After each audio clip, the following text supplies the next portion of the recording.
Hello everyone, I hope you're all doing well. I've got a very funny story to read to you, but let's sing a song first. Can you join me in singing My God is So Big?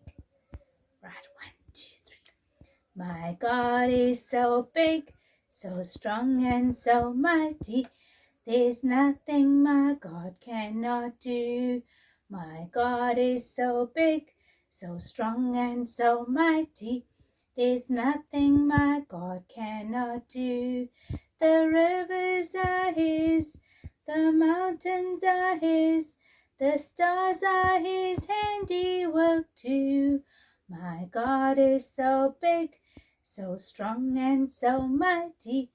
There's nothing my God cannot do. Thank you, boys and girls. Boys and girls, our story for today is called The Lion and the Clever Little Jackal by Andrea Florence. Can you see the lion? And there's a jackal. Let's read. Sit back, relax, and enjoy the story with me. Long, long ago in Africa, there lived a jackal. He was not a very big animal, and he was not a very strong animal, but Jackal was a very clever animal. And because he was so clever, he always managed to escape from danger.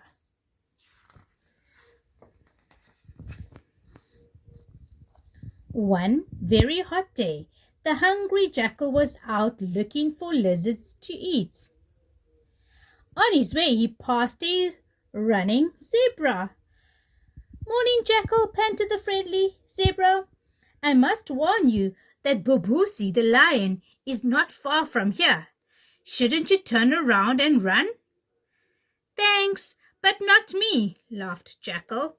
"I'm not afraid of silly old Booboosie." And off he continued. Oh dear.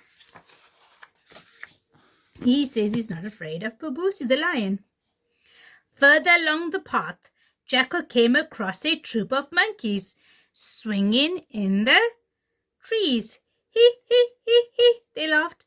"Booboosie is close by, and this time he's going to catch you." "No, he won't, you cheeky monkeys," retorted Jackal. "I'm much too smart for that lion." And off he continued. Sniffing along the path for the smell of lizards, Jackal came across a tortoise. Peeking his head ever so slightly out of his shell, the tortoise whispered shakily, "Ooh, ooh, I hear that Booboosie is about. You're a brave one heading in his direction." "Yes, I'm brave, because I'm smart," boasted the jackal, and off he continued. Jackal had almost reached the rocky valley where he knew lizards loved to live, when an owl flew overhead. "Twit-too," called the owl.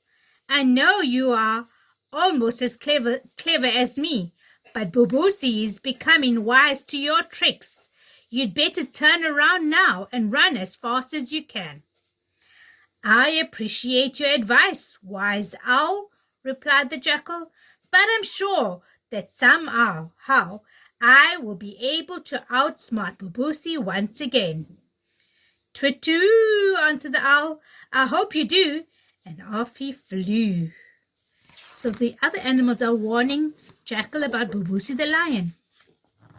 By the time he reached the rocky valley, Jackal had started to feel a little nervous.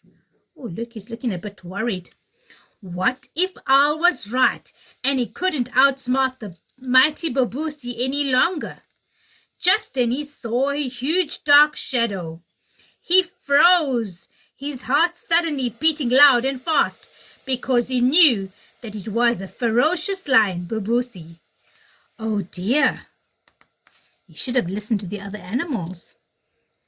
And when Booboosie came across the jackal, he was very happy. He licked his lips and roared.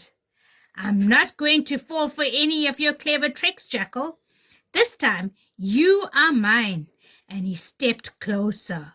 Little Jackal. Lions getting closer to Jackal. Jackal's legs shook with fear. I should have listened to the animal's warnings, but now it's too late, he thought. His body was almost ready to give in to the terrible danger when his clever mind sprang into action. Hope he's got a clever idea to trick Lion. Jackal quickly crouched down on the path, his paws covering his head. Looking up at the overhanging rocks, he cried, "Oh, mighty Babusi, I'm so glad you're here. You are the biggest and you are the strongest. Only you can save us."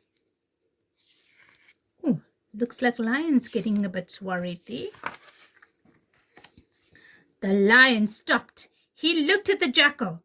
He looked at the overhanging rocks.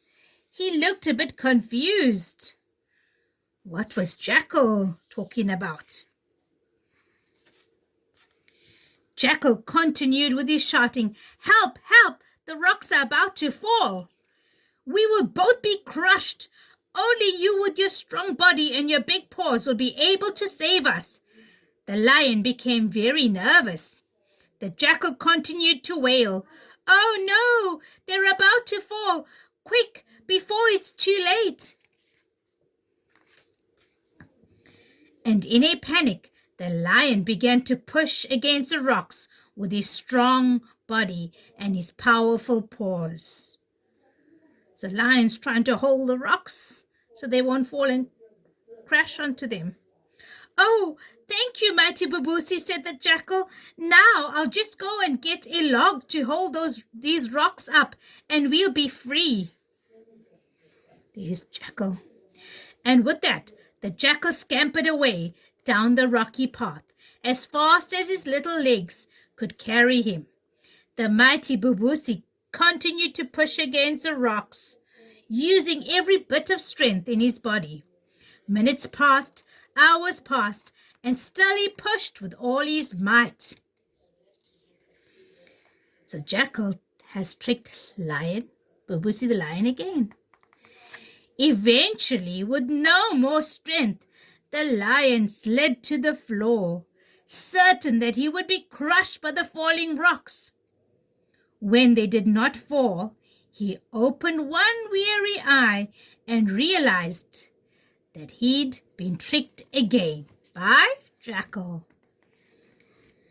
Far away, the clever Jackal sat peacefully in his den, laughing to himself at how easy it was to trick the mighty Lion. And as he looked at the night sky, he thought how lucky he was to live another day in Africa. The end. I hope you enjoyed the story, boys and girls. The Lion and the Clever Little Jackal by Andrea Florence. Thank you, boys and girls, for listening. Take care. Have a great week. Keep safe. Bye.